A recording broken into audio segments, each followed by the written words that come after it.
मैं देखो साथ के साथ मैं बताता चल रहा हूँ आपको, क्योंकि कोई कंफ्यूजन क्रिएट ना हो। दवाई के ऊपर भी देखो, ड्रग्स के ऊपर सारी चीजें लिखी होती है। आप हेलो फ्रेंड, कैसे हैं आप सभी? उम्मीद करता हूँ कि अच्छे होंगे दोस्तों। और मैं तो बहुत ही अच्छे में हूँ, मजे में हूँ, मतलब कि क्योंकि मुझे जिस तरीके के आपके कमेंट आते हैं ना, बड़ा इंटरेस्ट आता है और मुझे लगता है कि हाँ, आपको अब इस वाले टॉपिक की नीड है, तो उसी के हिसाब से मैं वीडियो तैयार कर लेता हूँ। क्योंकि आज की जो वीडियो है वो बहुत ही इंटरेस्टिंग होने वाली है। चाहे वो हमारे मेडिकल प्रैक्टिशनर हो, मेडिकल स्टूडेंट हो, पैरामेडिकल स्टूडेंट हो, नर्सिंग ऑफिसर्स हो, ओटी टेक्नीशियन हो, क्योंकि इन सबके बहुत काम आने वाली है। क्योंकि आज का जो टॉपिक है वो है इमरजेंसी ड्रग्स, यानी कि जो इमरजेंसी इंजेक्शन होते हैं उनका क्या यूज होता है, उनके बारे में हम डिटेल में बात करेंगे। तो दोस्तों स्टार्ट करता हूं मैं आपका ज्यादा समय न लेते हुए, क्योंकि टॉपिक इतना इंटरेस्टिंग है तो उसके बारे में बात करने में काफी मुझे भी फीलिंग अच्छी वाली आ रही है कि ठीक है, आपके साथ में शेयर करता हूँ। तो दोस्तों शुरू करता हूँ मैं वीडियो। हम पहले इंजेक्शन की तरफ चलते हैं। तो पहला इंजेक्शन लेके आऊँ मैं एट्रोपिन। ये है एट्रोपिन, जो आप देख पा रहे हैं, ये एट्रोपिन इंजेक्शन होता है। इसके अंदर जो दवाई की मात्रा होती है, अगर मैं इसके अंदर की क्वांटिटी ऑफ ड्रग्स बोलूं तो 0.6 mg होती है। 1 ml का वायल है तो ईच ml 1 ml 0.6 होती है। और इसका अगर मैं यूज की बात करूं तो ब्रेडिकार्डिया में इसका बहुत बेहतरीन रोल होता है, ब्रेडिकार्डिया को ट्रीट करने के लिए। क्योंकि कई बार क्या होता है कि अचानक से सडन, और सबसे इम्पोर्टेंट बात है कि सिम्टोमेटिक अगर ब्रेडिकार्डिया, तो उसमें तो ये समझ लो कि बैल एंड गुड़ा संजीवनी बूटी है। अगर हार्ट रेट आपकी डाउन होगी, तुरंत आपने एट्रोपिन देना है। तो क्या होगा, एट्रोपिन देते क्या हार्ट रेट अप जाएगी, टेकीकार्डिया होगा तो ब्रेडिकार्डिया को ट्रीट कर लेगी। तो दोस्तों ये जो ड्रग्स के बारे में जो ओवरऑल मैं बता रहा हूँ, ये डोज जो है और ये जो पेशेंट की कंडीशन पे डिपेंड करता है, according the patient situation and patient scenario. और डॉक्टर की बिना मर्जी के, बिना प्रिस्क्राइब के आपने ड्रग्स को यूज नहीं करना है, जब तक डॉक्टर प्रिस्क्राइब ना करे और वो लिख के ना दे कि इस तरीके के आपने यूज करना है। क्योंकि ड्रग्स के साइड इफेक्ट भी होते हैं, तो वो आपको मैं बेसिक इन्फॉर्मेशन दे रहा हूँ ड्रग्स के बारे में, जो कि ओवरऑल ये है। तो ठीक है दोस्तों, ये एट्रोपिन है, इसका रूट मैंने बता दिया। रूट बताते हैं, चलो रूट के बारे में बात कर लेते हैं। इसका जो रूट है वो आईएम और आईबी रहने वाला है। आईएम क्या है? आईएम में आपको समझाना चाहूँ तो आईएम होता है इंट्रामस्कुलर। इंट्रामस्कुलर मतलब मसल्स में लगाने वाला। और आईबी क्या होता है? आईबी होता है इंट्रावेनस। इंट्रावेनस, तो इसके ये रूट ये होते हैं। तो क्लियर है, ये ब्रेडिकार्डिया को ट्रीट करता है। और हाँ, एंटीडोट भी है ये। अगर पॉइजनिंग हो जाती है, ऑर्गेनिक ऑर्गेनिक फॉस्फेट पॉइजनिंग हो जाती है, उसका एंटीडोट भी है ये। तो इसका भी वहाँ पे यूज होता है। ऑर्गेनिक पॉइजनिंग अगर होती है तो उसका एंटीडोट है एट्रोपिन इंजेक्शन। क्लियर है? चलता हूँ अगले इंजेक्शन की तरफ। अगला इंजेक्शन है हमारा फ्रूजेमाइड। फ्रूजेमाइड क्या होता है? फ्रूजेमाइड बोले तो इसको जो, अगर मैं इसके ब्रांड नेम की बात करूँ तो लेसिक्स के नाम से भी ये जाना जाता है। फ्रूजेमाइड ये वाली जो ड्रग्स है, ये फ्रूजेमाइड है। ईच ml 10 mg होती है। आप ध्यान रखना, ईच ml मतलब, ईच ml का मतलब कि 1 ml के अंदर 10 mg दवाई की मात्रा होती है। तो ये जो एम्पुल है, ये 2 ml का एम्पुल है, तो टोटल मिला के होगी 20 mg। ये हो गई, ठीक है। अब इसके मैं रूट की बात करता हूँ। ये दवाई की मात्रा बता दी मैंने, अब इसके रूट की बात करता हूँ। तो इसका जो रूट है वो है इंट्रामस्कुलर भी है और स्लो इंट्रावेनस भी है। क्लियर है? इंट्रामस्कुलर भी और स्लो इंट्रावेनस भी। क्लियर? आईबी और आईएम भी इसको दिया जा सकता है। और इसके मैं यूज की बात करूँ तो इसका जो यूज होता है वो ट्रीट हाइपरटेंशन। हाइपरटेंशन को भी ट्रीट करने में कई बार यूज किया जाता है। और हाँ, ये अगर मैं इसको बोलूँ तो ये यूरिन आउटपुट भी क्वांटिटी बढ़ा देता है, मतलब यूरिन आउटपुट को भी बढ़ाता है। कई बार कंडीशन सिनेरियो क्या होता है कि इडिमा में भी यूज करते हैं इसको, जहाँ पे यूरिन आउटपुट ज़्यादा करना हो उस समय भी इसका इस्तेमाल किया जाता है। क्योंकि जो क्या है, इंक्रीज करता है यूरिन आउटपुट को इंक्रीज करता है। और हाइपरटेंशन में भी इसका इस्तेमाल किया जाता है, बीपी को मेंटेन करने के लिए, यानी हाइपो बीपी करने के लिए। क्लियर है? चलते हैं अगली ड्रग्स की तरफ।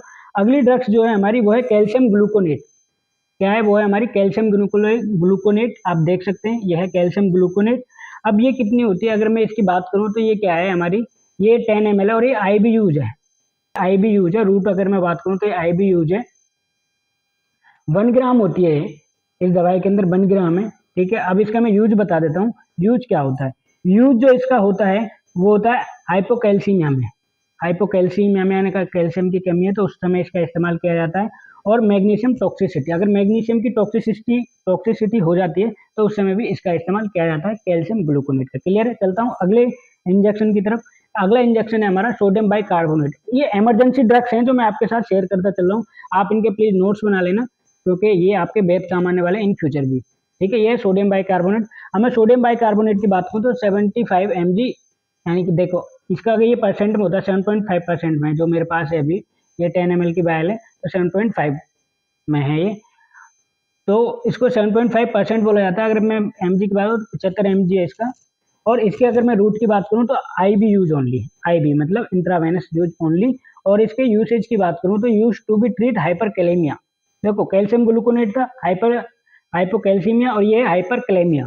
हाइपरकैलेमिया में इसका यूज किया जाता है और प्राइमरी यूज किया जाता है इसका एसिडोसिस में। एसिडोसिस मतलब पीएच से रिलेटेड कोई वो है तो एसिडोसिस में भी इसका यूज किया जाता है। और ये कोकेन टॉक्सिसिटी भी करता है, ठीक है, इसका यूसेज है। क्लियर। अब मैं चलता हूँ अगले ड्रग्स की तरफ। अगली जो हमारी ड्रग्स है वो है फेनिरेमाइन। क्या है हमारी? फेनिरेमाइन। फेनिरेमाइन का जो ब्रांड नेम है उसको एबिल के नाम से भी जाना जाता है, फेनिरेमाइन। अगर इसकी मैं ड्रग्स की बात करूं, जो इसके अंदर ड्रग्स पाए जाते हैं वो है 22.75% वो mg। तो अगर 22.75 mg इसके अंदर दवाई की मात्रा होती है ईच ml। क्लियर है? 2 ml की बायल है ये। और इसका जो रूट रहने वाला है, रूट है इसका IM और IB। इसका जो रूट है वो IM और IB है। और इसके अगर मैं यूसेज की बात करूं तो यूज क्या है? ट्रीट एलर्जिक कंडीशन में इसका इस्तेमाल किया जाता है एबिल का। यानी कि अगर फेनिरेमाइन का जो एलर्जिक कंडीशन होती है उसमें इसका इस्तेमाल किया जाता है। और क्या किस टाइप की जो एलर्जिक, मतलब लाइक अगर रनी नोज है, स्नीजिंग है, ईचिंग है, या फिर एंड वाटर आइज है, तो इसमें इसका फेनिरेमाइन का इस्तेमाल किया जाता है। ठीक है, क्लियर है? चलता हूँ मैं आगे की तरफ, अगले इंजेक्शन की तरफ। अगला इंजेक्शन क्या है हमारा? हाइड्रोकोर्टिसोन। हाइड्रोकोर्टिसोन जो होता है हमारा, जिसको इफ्कोलिन भी बोला जाता है ब्रांड नेम के हिसाब से, हाइड्रोकोर्टिसोन, ये क्या आता है? ये इसके अंदर जो होती है 100 mg होती है। दवाई की जो मात्रा होती है वो 100 mg होती है। और ये IM और IB दोनों तरीके से यूज किया जा सकता है। क्लियर है? 100 mg होती है। और इसके रूट की बात मैंने बता दी, IM और IB। और अगर मैं इसकी वो बात करूं कि इसको यूज किस लिए किया जाता है, यूज किया जाता है ट्रीट स्किन एलर्जिक कंडीशंस, या फिर अस्थमा वाले पेशेंटों में भी इसका इस्तेमाल किया जाता है, और ऑटो इम्यूनी डिसीज में भी इसका इस्तेमाल किया जाता है। क्लियर है? ये हाइड्रोकोर्टिसोन है। बाल मैं आपके सामने लेके आया हूँ दिखाने के लिए प्रैक्टिकली, क्योंकि आप कंफ्यूज ना हो। और ये पाउडर बेस है, इसके अंदर जो है पाउडर है, इसको डाइल्यूट करके बनाना होता है।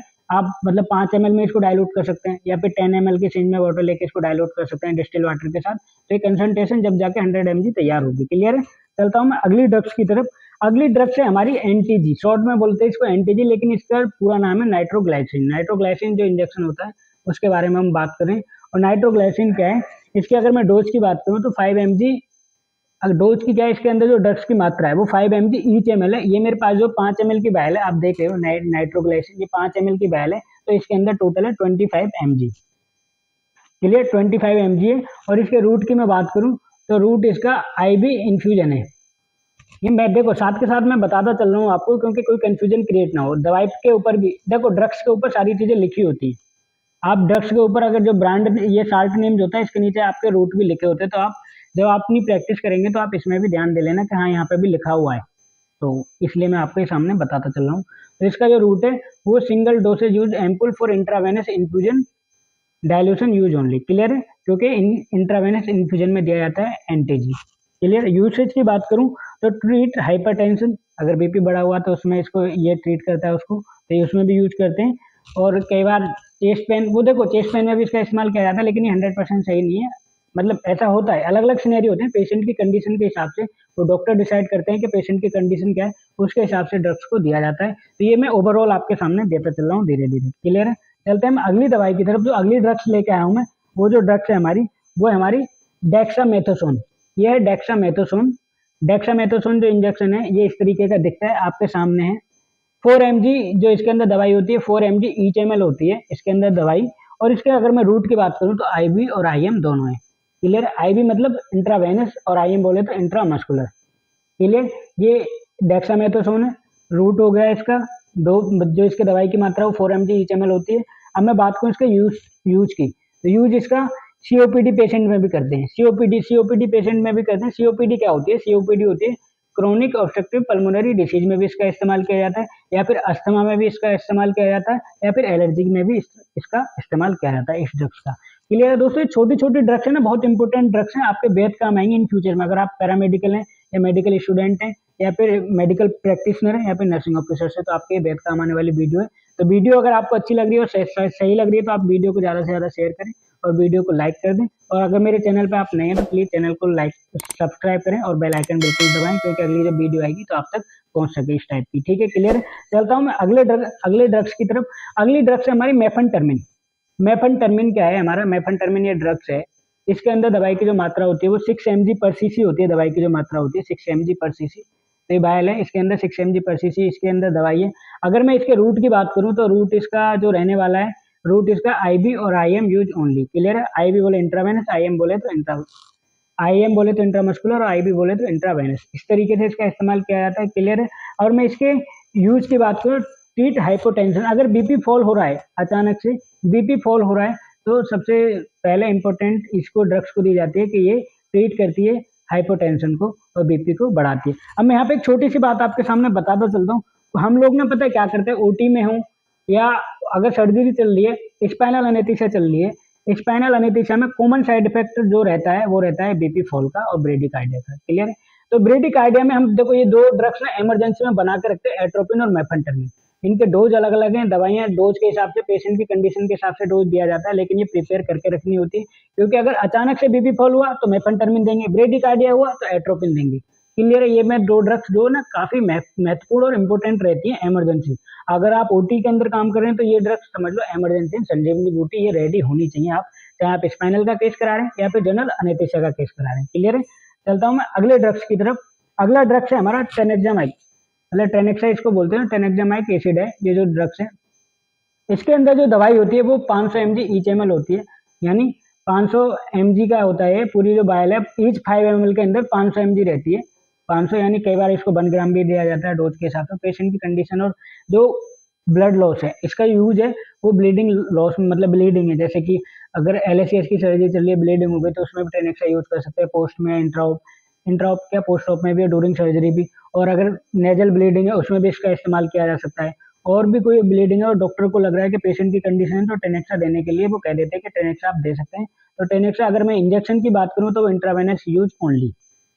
अगर मैं इस टेनेक्सा देखो टैबलेट भी आती है, मैं इंजेक्शन की बात कर रहा हूँ तो इंट्रावेनस ओनली। क्लियर है।